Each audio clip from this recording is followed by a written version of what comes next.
yaitu Anies Baswedan mulai diincar lagi. Diincar dengan kasus baru, yaitu korupsi bansos. Kalau kita bicara korupsi di DKI Jakarta, maka tiba-tiba orang berimajinasi bahwa itu melibatkan Anies Baswedan.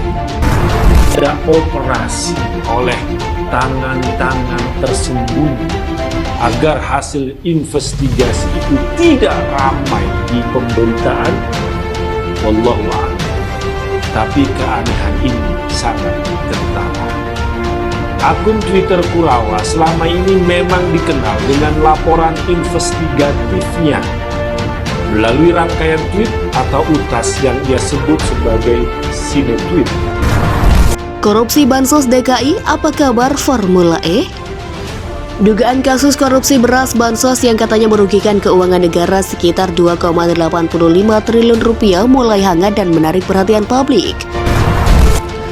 Tapi sayangnya, ketika bicara tentang korupsi di Republik Indonesia, tidak akan melibatkan Presiden Jokowi. Di Pulau Gadung. Agar mengembalikan ingatan publik, akun Kurawa mengajak flashback Bansos DKI tahun 2020 untuk penanggulangan dampak COVID. Kalau begitu, korupsi mana yang bisa dikatakan melibatkan Presiden? Korupsi di Sekretariat Negara? Enggak juga nanti.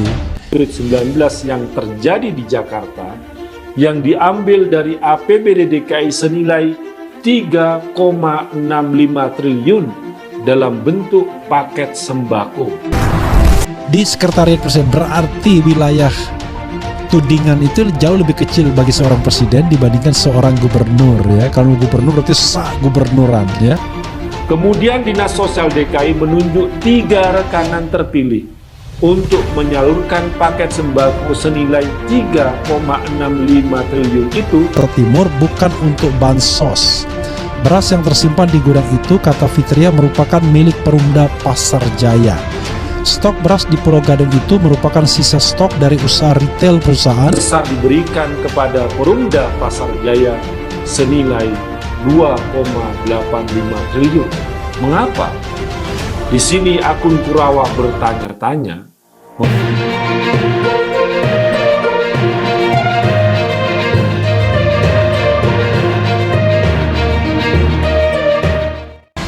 Tapi saya rasa masih belum cukup.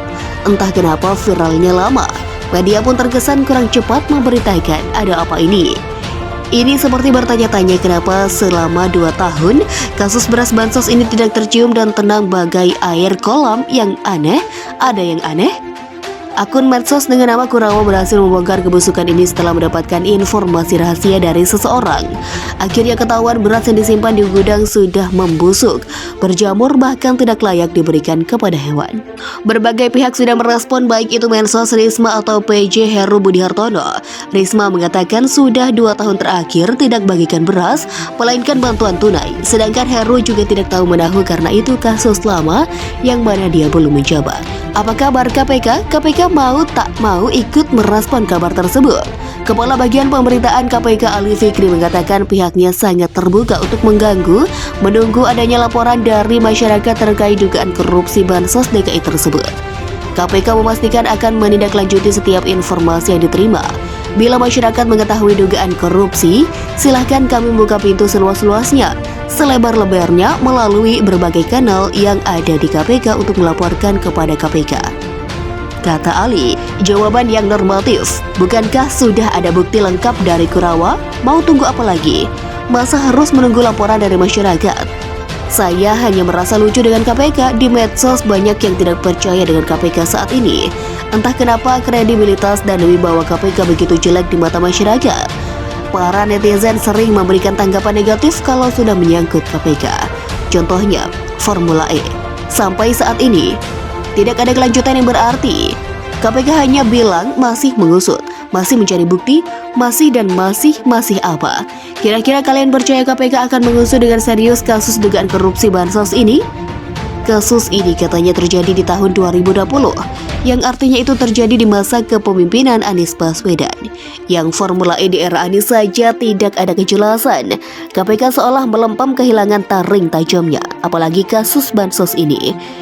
Jangan kecewa kalau nantinya muncul berita KPK mengecek, mencium, mengendus, mengusut, dan bla bla bla, lalu endingnya kalian bisa tebak sendiri.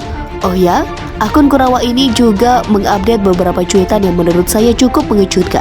Kasus ini benar-benar disembunyikan dengan sistematis dan rapi, tapi akhirnya bisa terbongkar juga. Semoga pemberi informasi ini dirahasiakan namanya agar privasi terjaga.